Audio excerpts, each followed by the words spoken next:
नमस्कार दोस्तों, GK solutions में आप सभी का स्वागत है। आज के वीडियो में हम इम्पोर्टेंट 50 क्वेश्चन जीके जीएस के लेकर आए हैं जो सभी परीक्षाओं के लिए समान रूप से उपयोगी हैं। यदि आप एसएससी, रेलवे, आर्मी, पुलिस या अन्य किसी भी एग्ज़ाम की तैयारी कर रहे हैं तो इन प्रश्नों को ध्यान से देखें तथा इन्हें तैयार कर लें, क्योंकि ये प्रश्न एग्ज़ाम में पूछे गए हैं और ये क्वेश्चन ऐसे क्वेश्चन हैं जो कि बार बार रिपीट होते हैं। तो चलिए दोस्तों शुरू करते हैं। प्रश्न नंबर 1, भारतीय अर्थव्यवस्था में कौन सा बैंक केंद्रीय बैंक की तरह कार्य करता है? तो भारतीय अर्थव्यवस्था में भारतीय रिजर्व बैंक आरबीआई केंद्रीय बैंक की तरह कार्य करता है। भारत के सभी बैंक आरबीआई के अंडर में ही कार्य करते हैं। रिजर्व बैंक ऑफ इंडिया की स्थापना 1 अप्रैल 1935 को हुई थी और 1 अप्रैल 1935 को कलकत्ता में हुई थी। और इसका मुख्यालय कहाँ पर है? तो इसका मुख्यालय है आरबीआई का मुंबई में। चलिए दूसरा प्रश्न है, मुद्रास्फीति क्या है? तो वस्तुओं की सामान्य कीमतों में वृद्धि हो जाना तथा मुद्रा की कीमत में कमी होने को मुद्रास्फीति कहते हैं। अब है, पीलिया किस अंग का रोग है? तो पीलिया यकृत लीवर का रोग होता है। अगला है, तरल सभी दिशाओं में समान दाब भारित करता है, यह कथन किससे संबंध रखता है? तो तरल सभी दिशाओं में समान दबाव भारित करता है, यह कथन पास्कल के सिद्धांत से संबंध रखता है। दोस्तों ये सभी question Delhi police constable exam में जो पुराने पेपर हुए हैं उनमें सभी पूछे गए हैं और ये ऐसे क्वेश्चन हैं जो कि बार बार रिपीट होते हैं, इसीलिए इन प्रश्नों को आप अच्छी तरह से तैयार कर लें। भारत में अब तक हरित क्रांति किसके संदर्भ में सफल रही है? तो भारत में अब तक हरित क्रांति गेहूं के संबंध में सर्वाधिक रूप से सफल रही है। गेहूं का उत्पादन बढ़ा है। और यदि ये प्रश्न पूछा जाए कि भारत में हरित क्रांति का जनक कहा जाता है, तो भारत में हरित क्रांति का जनक एम.एस. स्वामीनाथन को कहा जाता है, एम.एस. स्वामीनाथन। और यदि ये प्रश्न पूछा जाए कि विश्व में हरित क्रांति का जनक किसको कहा जाता है, तो नॉर्मन बोरलॉग को विश्व में हरित क्रांति का जनक कहा जाता है। नॉर्मन बोरलॉग को विश्व में हरित क्रांति का जनक कहा जाता है। अगला प्रश्न है, कौन सा अप्रत्यक्ष कर है? तो उपहार कर एक ऐसा कर है जो कि अप्रत्यक्ष कर है। प्रश्न नंबर 7, भारत का सर्वोच्च नागरिक पुरस्कार कौन सा है? तो भारत का सर्वोच्च नागरिक पुरस्कार है भारत रत्न। और भारत रत्न देने की शुरुआत हुई थी 1954 में और 1954 में यह 3 लोगों को दिया गया था, सर्वपल्ली राधाकृष्णन, एस राजगोपालाचारी। तो यदि ये प्रश्न पूछा जाए कि भारत रत्न सबसे पहले किस को दिया गया था, तो उसका आंसर आएगा डॉक्टर सर्वपल्ली राधाकृष्णन। अगला है, वर्तमान में पाकिस्तान के प्रधानमंत्री हैं। तो इस समय पाकिस्तान के प्रधानमंत्री इमरान खान हैं, जो कि पाकिस्तान के 22वें प्रधानमंत्री बने हैं। इमरान खान से पहले पाकिस्तान के प्रधानमंत्री नवाज शरीफ थे। अगला क्वेश्चन बहुत इंपॉर्टेंट है, ध्वनि की गति किसमें न्यूनतम होती है? तो ध्वनि की गति सबसे अधिक तो होती है ठोसों में और सबसे कम होती है यानी न्यूनतम होती है गैसों में। अब प्रश्न नंबर 10, फतेहपुर सीकरी किस राज्य में स्थित है? तो फतेहपुर सीकरी उत्तर प्रदेश के आगरा से 40 किलोमीटर दूर स्थित है, यानी उत्तर प्रदेश में स्थित है, आगरा के पास है। और फतेहपुर सीकरी से संबंधित प्रश्न आता है कि फतेहपुर सीकरी में बुलंद दरवाज़ा का निर्माण किसने कराया था? तो फतेहपुर सीकरी में बुलंद दरवाज़ा का निर्माण अकबर ने कराया था। और क्यों कराया था? अपनी गुजरात विजय के उपलक्ष्य में अकबर ने फतेहपुर सीकरी में बुलंद दरवाजे का निर्माण कराया था। ये इससे फतेहपुर सीकरी से संबंधित 2-3 प्रश्न अक्सर पूछे जाते हैं। अब अगला प्रश्न है, भारत के राष्ट्रीय उद्यानों में कौन सा सिंह मतलब शेर के लिए सुप्रसिद्ध है? तो भारत के राष्ट्रीय उद्यानों में सिंह अर्थात शेर के लिए गुजरात का गिर राष्ट्रीय उद्यान प्रसिद्ध है। यदि ये पूछा जाए कि गिर राष्ट्रीय उद्यान भारत के किस राज्य में है, तो ये गुजरात में है। अब अगला है मानव शरीर का सामान्य तापमान लगभग कितना होता है। तो मानव शरीर का सामान्य तापमान लगभग 98.6 डिग्री फ़ारेनहाइट होता है। अगला प्रश्न है भारतीय संविधान के किस अनुच्छेद के अंतर्गत किसी राज्य में राष्ट्रपति शासन लागू किया जा सकता है। जब किसी राज्य में राष्ट्रपति शासन लगाया जाता है तो संविधान के अनुच्छेद 356 के अंतर्गत राष्ट्रपति शासन लागू करते हैं। अगला है किस संगठन ने सती प्रथा पर रोक लगाने के लिए कार्य किया था। तो सती प्रथा पर रोक लगाने के लिए ब्रह्म समाज ने कार्य किया था। ब्रह्म समाज की स्थापना राजा राम मोहन राय ने 1828 में, कब, 1828 में की थी। अगला है किस एकमात्र भारतीय को अर्थशास्त्र के लिए नोबेल पुरस्कार मिला है। ये प्रश्न बहुत इंपॉर्टेंट है। तो अभी तक अर्थशास्त्र के लिए नोबेल पुरस्कार केवल एक भारतीय अमर्त्य सेन को मिला है। यानी अर्थशास्त्र का नोबेल पुरस्कार किस भारतीय को मिला है। तो अमर्त्य सेन को मिला है। अगला प्रश्न भी इंपॉर्टेंट है। प्रश्न तो सारे ही इंपॉर्टेंट हैं क्योंकि ये पूछे गए प्रश्न हैं। डॉक्टर हरगोविंद खुराना को किस खोज के लिए नोबेल पुरस्कार से सम्मानित किया गया था। तो डॉक्टर हरगोविंद खुराना को जेनेटिक कोड की खोज के लिए नोबेल पुरस्कार से सम्मानित किया गया था। अब भारत में अब तक किस किस को नोबेल पुरस्कार मिल चुका है। तो साहित्य के लिए रविंद्रनाथ टैगोर को 1913 में मिला था, उनकी पुस्तक गीतांजलि के लिए। मदर टेरेसा को शांति के लिए मिल चुका है। डॉक्टर सीवी रमन को विज्ञान के क्षेत्र में सीवी रमन इफेक्ट की जो उन्होंने खोज की थी तो उनको विज्ञान के क्षेत्र में मिला है। और अर्थशास्त्र में अमर्त्य सेन को मिला है। और जेनेटिक कोड के लिए डॉक्टर हरगोविंद खुराना को नोबेल पुरस्कार मिला है। इस तरह से ये 5-6 नाम हैं भारत के जिनको अभी तक नोबेल पुरस्कार प्राप्त हुआ है। अगला है कौन भारतीय संविधान की प्रारूप समिति के अध्यक्ष थे। तो भारतीय संविधान की प्रारूप समिति के अध्यक्ष थे doctor BR Ambedkar. Yangon Rangoon शहर कहाँ पर है। तो यांगून, जिसे पहले रंगून कहा जाता था, ये म्यांमार अर्थात बर्मा में स्थित है। और जब अंतिम मुगल बादशाह अकबर को अंग्रेजों ने भारत से ले जाकर रंगून की जेल में बंद कर दिया था और बहादुर शाह जफर द्वितीय की मृत्यु रंगून में ही हुई थी। अगला प्रश्न है 18 कैरेट सोने में शुद्ध सोने का अनुपात होता है। तो आप जानते हैं कि 24 कैरेट का सोना 100% माना जाता है। अब यहाँ पर दिया है 18 कैरेट। 18 कैरेट सोने में शुद्ध सोने का अनुपात होता है 75%। राज्य का उच्चतम विधि अधिकारी कौन होता है।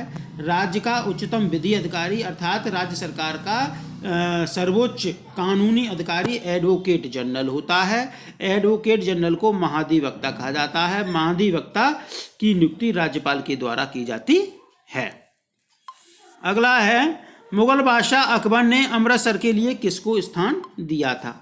तो मुगल बादशाह अकबर ने अमृत शहर की स्थापना के लिए गुरु रामदास को स्थान या जमीन दी थी। अगला है ओलंपिक मशाल किसका प्रतीक है। तो ओलंपिक मशाल प्राचीन एवं आधुनिक खेलों की निरंतरता का प्रतीक है। यानी प्राचीन और अब जो इस समय आधुनिक खेल चल रहे हैं इसकी निरंतरता बनी रहे, इसका प्रतीक है। अगला है पृथ्वी अपनी धुरी पर किस ओर से किस ओर घूमती है। तो पृथ्वी अपनी धुरी पर पश्चिम से पूर्व की ओर घूमती है। नेक्स्ट क्वेश्चन है हमारे सौरमंडल का सबसे बड़ा ग्रह कौन सा है। तो हमारे सौरमंडल का सबसे बड़ा ग्रह होता है बृहस्पति। अगला है मुस्लिम लीग ने भारत विभाजन की मांग सबसे पहले कब की थी। तो मुस्लिम लीग ने भारत विभाजन की मांग सबसे पहले 1940 में की थी। भारत विभाजन की मांग मुस्लिम लीग ने कब की थी। 1940 में की थी। अब है अपोहन, जिसे डायलिसिस कहते हैं, किसके इलाज के लिए प्रयोग किया जाता है। जब किसी भी व्यक्ति की किडनी अर्थात वक्र, और इसको गुर्दे भी कहते हैं, काम करना बंद कर देते हैं अर्थात एक तरह से फेल हो जाते हैं, तो रक्त के शुद्धिकरण के लिए उसका डायलिसिस किया जाता है। अब है संविधान द्वारा कितनी भाषाओं को मान्यता दी गई है। तो भारत में अभी तक संविधान द्वारा 22 भाषाओं को मान्यता दी गई है और भाषाओं का विषय समवर्ती सूची में आता है। यदि ये पूछा जाए कि भाषाएं किस सूची के अंतर्गत आती हैं तो ये आती हैं समवर्ती सूची के अंतर्गत। और अब तक कितनी भाषाओं को मान्यता दी गई है? तो 22 भाषाओं को मान्यता दी गई है। ट्विटर के प्रत्येक ट्वीट में अधिकतम वर्ण संख्या क्या है? तो ट्विटर के प्रत्येक ट्वीट में अधिकतम वर्ण संख्या होती है 140 वर्ण। अगला प्रश्न है, विश्व की सबसे ऊंची इमारत का नाम क्या है? तो विश्व की सबसे ऊंची इमारत का नाम है बुर्ज खलीफा, जो कहाँ पर है? दुबई में। तो विश्व की सबसे ऊंची इमारत का नाम है बुर्ज खलीफा। अगला प्रश्न बहुत इंपॉर्टेंट है और इन्हें रेमन मैग्सेसे पुरस्कार भी मिल चुका है। 1980 में बचपन बचाओ आंदोलन किसने शुरू किया था? तो 1980 में बचपन बचाओ आंदोलन कैलाश सत्यार्थी ने शुरू किया था। सत्यमेव जयते किस ग्रंथ से लिया गया है? तो सत्यमेव जयते को मुंडकोपनिषद से लिया गया है। ये प्रश्न बहुत ही इंपॉर्टेंट है, बार बार ज़्यादातर सभी परीक्षाओं में ये रिपीट होता है। अब अगला है, सिकंदर ने भारत पर आक्रमण कब किया था? तो सिकंदर ने भारत पर 326 ईसा पूर्व में आक्रमण किया था। सिकंदर ने भारत पर कब आक्रमण किया था? तो सिकंदर ने 326 ईसा पूर्व में भारत पर आक्रमण किया था। एक अगला प्रश्न है, जोजिला दर्रा जोड़ता है। तो जोजिला दर्रा किस किस को जोड़ता है? तो जोजिला दर्रा लेह और श्रीनगर को जोड़ता है। इसी से संबंधित दूसरा प्रश्न ये आता है कि जोजिला दर्रा किस राज्य में स्थित है?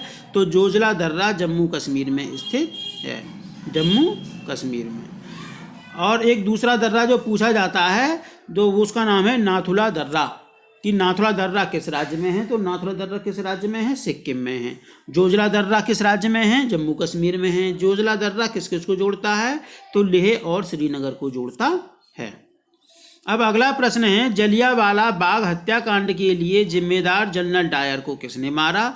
तो पहले बता दें कि जलियांवाला बाग हत्याकांड पंजाब राज्य के अमृतसर में हुआ था। 13 अप्रैल 1919 को हुआ था। जब लोग जलियांवाला बाग में अपनी एक सभा कर रहे थे तो इस जनरल डायर ने 13 अप्रैल 1919 को उन निर्दोष लोगों पर गोलियां चलवा दी थी, जिसमें करीब 400 लोग मारे गए थे। तो इसका जो जिम्मेदार था जनरल डायर था। इसको किसने मारा था? लंदन में जाके ऊधम सिंह ने मारा था। अगला है, भारत की स्वतंत्रता के समय ब्रिटिश प्रधानमंत्री कौन था? तो जिस समय भारत स्वतंत्र हुआ था उस समय ब्रिटिश का प्रधानमंत्री था क्लीमेंट एटली। अगला है, भारत सरकार का उच्चतम कानूनी अधिकारी कौन है? ये प्रश्न बार बार पूछा जाता है। तो भारत सरकार का सर्वोच्च कानूनी अधिकारी, या इससे पूछा जाएगा कि भारत सरकार का सर्वोच्च विधि अधिकारी कौन है? तो भारत सरकार का सर्वोच्च कानूनी अधिकारी या विधि अधिकारी होता है अटॉर्नी जनरल, भारत का अटॉर्नी जनरल, जिसे कि महान्यायवादी भी कहा जाता है। और इस समय वर्तमान में भारत सरकार के उच्चतम कानूनी अधिकारी हैं के वेणुगोपाल। के वेणुगोपाल इस समय अटॉर्नी जनरल ऑफ इंडिया हैं। चुनाव के समय सभी चुनावी अभियानों को बंद कर दिया जाता है। तो किस समय बंद कर दिया जाता है? तो चुनाव के समय सभी चुनावी अभियानों को मतदान आरंभ होने के, यानी मतदान जिस समय शुरू होगा उसके 48 घंटे पहले ही बंद कर दिया जाता है। सभी प्रकार के चुनावी अभियानों को, सभाओं को, रैलियों को, प्रचार को तो 48 घंटे पूर्व ही बंद कर दिया जाता है। अगला प्रश्न बहुत इंपॉर्टेंट है, सौर मंडल का सबसे गर्म ग्रह कौन सा है? तो सौर मंडल का सबसे गर्म ग्रह होता है शुक्र ग्रह। और यदि ये प्रश्न पूछा जाए कि सबसे चमकीला ग्रह कौन सा है? तो सबसे चमकीला ग्रह भी शुक्र ग्रह होता है। यदि ये पूछा जाए कि भोर का तारा और शाम का तारा कौन सा है? तो भोर का तारा और शाम का तारा भी शुक्र ग्रह होता है। यदि ये प्रश्न पूछा जाए कि पृथ्वी की जुड़वां बहन किस ग्रह को कहा जाता है? तो पृथ्वी की जुड़वां बहन शुक्र ग्रह को कहा जाता है।